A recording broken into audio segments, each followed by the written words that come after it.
Bayangkan, di saat rakyat masih berjuang menghadapi harga kebutuhan yang naik, di balik layar kekuasaan, tersimpan tumpukan uang negara bernilai triliunan rupiah. Dan hari itu, Presiden Republik Indonesia, Prabowo Subianto, berdiri di hadapan publik, menyampaikan pidato yang bukan hanya mengejutkan, tapi juga membuat banyak pihak terdiam. Ia berbicara tentang uang, ia berbicara tentang kekayaan alam Indonesia, dan yang paling membuat merinding, ia menyinggung kekuatan asing. Saya dipilih dan dilantik oleh rakyat Indonesia. Saya akan mati untuk rakyat Indonesia. Kalimat ini langsung mengguncang ruang publik.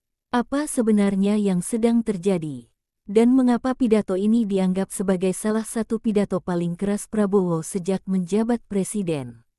Simak video ini sampai akhir, karena fakta-faktanya tidak banyak diberitakan secara utuh. Momen pidato yang mengguncang istana.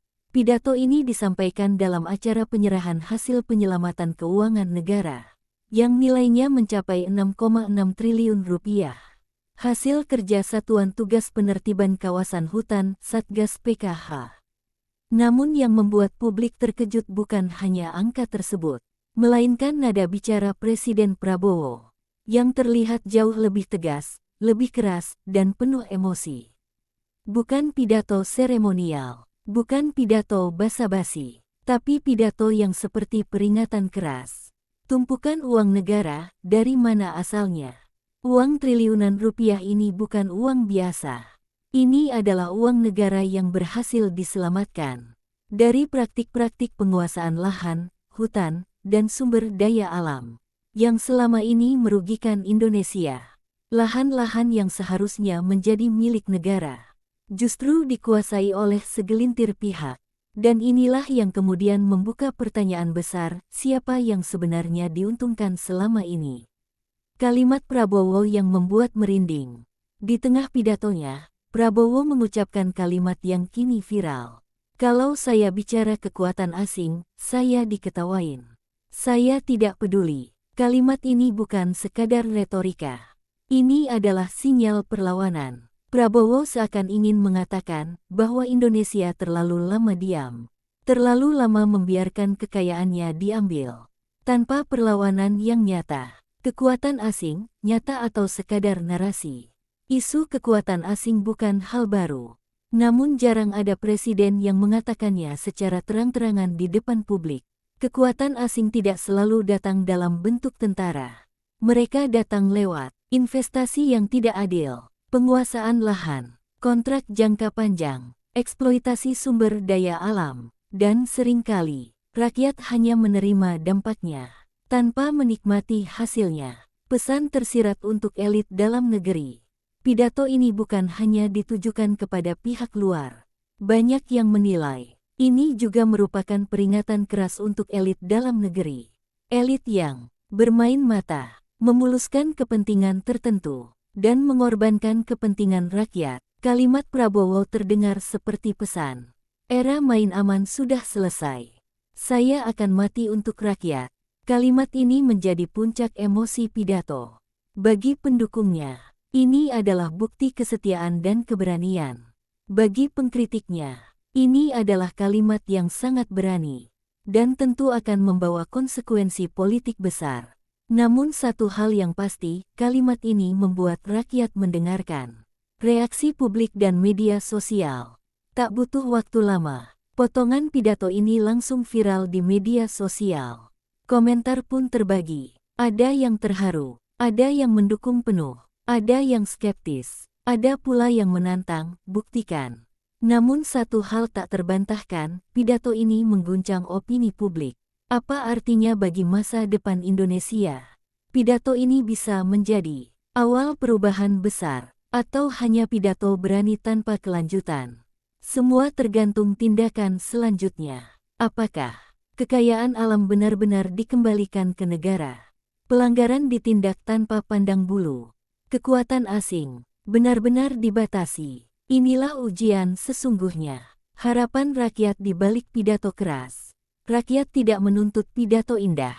Rakyat menuntut keadilan, keberanian, dan hasil nyata. Pidato ini menyalakan harapan. Namun harapan tanpa aksi hanya akan menjadi kekecewaan baru. Indonesia di titik penentuan. Indonesia kini berada di persimpangan jalan. Melanjutkan pola lama atau berani melawan arus besar kepentingan global. Pidato Prabowo ini mungkin akan dikenang sebagai awal perlawanan atau sekadar catatan sejarah. Semua mata kini tertuju pada langkah berikutnya. Mengapa baru sekarang semua terbuka? Banyak rakyat bertanya, jika uang dan lahan itu memang milik negara, mengapa baru sekarang diselamatkan? Pertanyaan ini wajar, karena selama bertahun-tahun, isu penguasaan lahan dan hutan sudah terdengar, namun sering berakhir tanpa kejelasan. Pidato Prabowo seperti mengisyaratkan satu hal, bahwa ada kekuatan besar yang selama ini membuat banyak pihak memilih diam.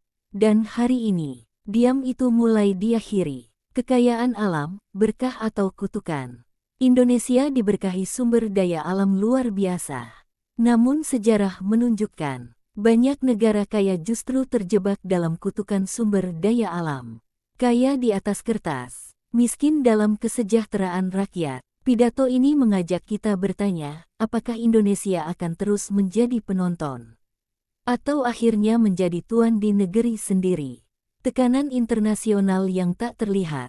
Kekuatan asing tidak selalu mengancam dengan senjata. Tekanan datang lewat pasar global, nilai tukar, utang, dan diplomasi ekonomi. Keputusan berdaulat sering kali berhadapan dengan risiko tekanan internasional. Dan disinilah keberanian pemimpin diuji, berdiri untuk rakyat, atau tunduk demi stabilitas semu. Ujian terberat seorang presiden. Menjadi presiden bukan hanya soal kekuasaan, tapi tentang keberanian mengambil risiko. Pidato ini seolah menegaskan, Prabowo sadar, setiap langkah tegas akan mengundang perlawanan. Namun justru disitulah letak ujiannya. Apakah ia akan konsisten, atau berhenti di tengah jalan? Rakyat kini menunggu jawabannya. Rakyat sebagai penjaga terakhir. Tidak ada perubahan besar yang hanya bergantung pada satu orang. Rakyat adalah penjaga terakhir kedaulatan. Tanpa pengawasan publik, keberanian akan mudah dipatahkan. Pidato ini bukan hanya pesan dari presiden, tapi juga panggilan kepada rakyat untuk peduli, untuk mengawasi, dan untuk tidak diam. Pidato ini bukan tentang Prabowo semata. Ini tentang Indonesia, tentang negeri yang kaya, namun terlalu lama tidak berdaulat sepenuhnya. Tentang rakyat yang berharap agar kekayaan negeri ini benar-benar kembali kepada pemiliknya yang sah. Jika kata-kata ini benar-benar diwujudkan dalam tindakan, maka sejarah akan mencatatnya. Namun jika tidak, rakyat akan kembali bertanya, kemana perginya tumpukan uang triliunan itu? Siapa yang sebenarnya menikmati kekayaan Indonesia? Tuliskan pendapat kalian di kolom komentar. Apakah pidato ini adalah awal perubahan besar? Atau hanya badai sesaat? Jangan lupa like, share, dan subscribe, agar suara rakyat terus bergema. Karena masa depan Indonesia bukan milik segelintir orang, tetapi milik kita semua.